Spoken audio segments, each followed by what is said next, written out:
দীর্ঘদিন পর শুরু হয়েছে সংসদের যাত্রা। নতুন এই সংসদকে ঘিরে রয়েছে নানা প্রত্যাশা।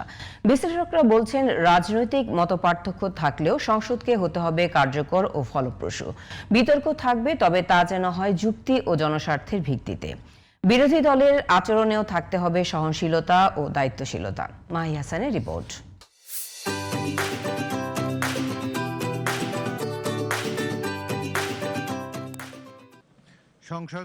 নতুন মুখ, নতুন সমীকরণ আর নতুন রাজনৈতিক বাস্তবতায় এবারে সংসদের দিকে তাকিয়ে পুরো দেশ। 15 মার্চ গণতান্ত্রিক ব্যবস্থায় সংসদই আইন প্রণয়ন, নীতি নির্ধারণ আর জবাবদিহিতার প্রধান জায়গা।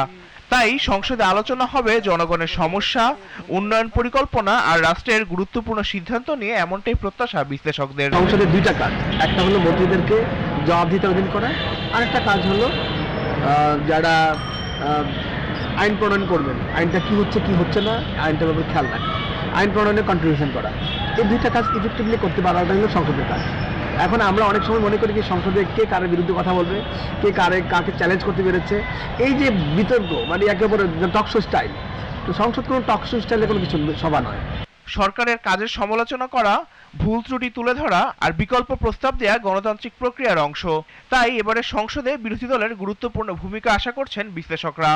আদর্শিক সংসদের যে চিত্র আমরা দেখতে চাই, সেটা হলো যে সরকার এবং বিরোধী দল মিলে তারা জনগণের জন্য আইন প্রণয়ন করে তারা অংশগ্রহণ করছে, এবং বিরোধী দল সরকারের যে কোনো অন্যায় বিচারের বিরুদ্ধে একটা প্রাতিষ্ঠানিক ভূমিকা রাখার সুযোগ পাচ্ছে পার্লামেন্টের মাধ্যমে।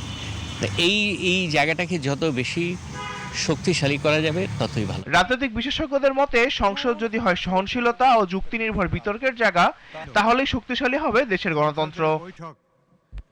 Mahi Hasan, DTV news, Dhaka.